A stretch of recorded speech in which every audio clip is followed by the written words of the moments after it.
La loi de l'esprit de vie m'a affranchi en Jésus-Christ de la loi du péché et de la mort. Romains 8:2. Or, par la loi, je suis mort à la loi, afin de vivre pour Dieu. J'ai été crucifié avec Christ. Si je vis, ce n'est plus moi qui vis, c'est Christ qui vit en moi. Et si je vis encore dans la chair, je vis dans la foi du Fils de Dieu, qui m'a aimé, et s'est livré lui-même pour moi. Galates 2:19-20.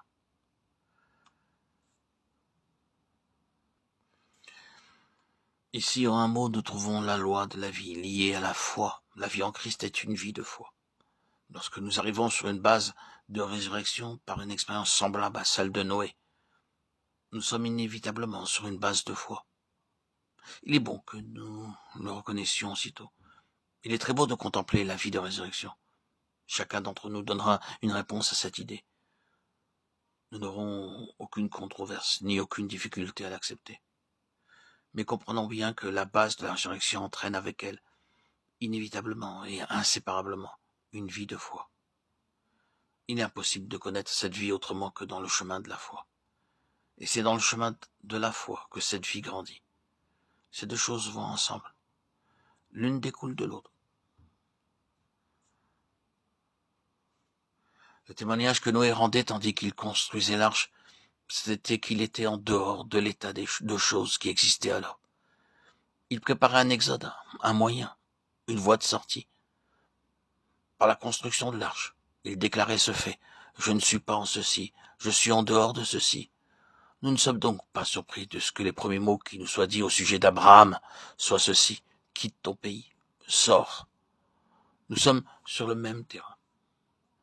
Mais arriver sur une base de résurrection signifie arriver sur une base de foi. Noé symbolise la résurrection et Abraham, la foi. Quitte ton pays, sors.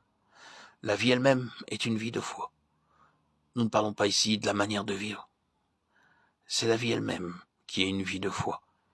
Et la foi qui est la foi du Fils de Dieu est la vie. Ceci, naturellement, n'est pas une parole profonde. Nous n'aurions qu'à l'exprimer dans le sens inverse pour voir combien elle est simple et élémentaire. Tout ce qui n'est pas foi aura toujours la nature de la mort. Le doute est mort. L'incrédulité est mort. Le manque de confiance est mort, comme toutes les choses de cette catégorie.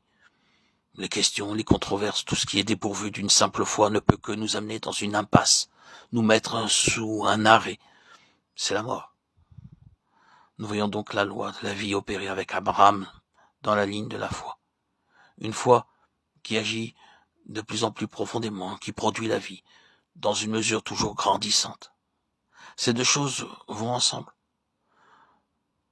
Plus profonde et la foi plus profonde sera la vie. De même, une mesure de vie plus grande implique une foi plus profonde. Remarquons ici encore que nous revenons au mal fait par Adam pour le renverser, avec tous ces hommes, Abel et Noé et Abraham et tous les autres. Dieu agit par un recul. Il renverse le mal fait par Adam. Lorsque nous arrivons à Abraham, nous trouvons en lui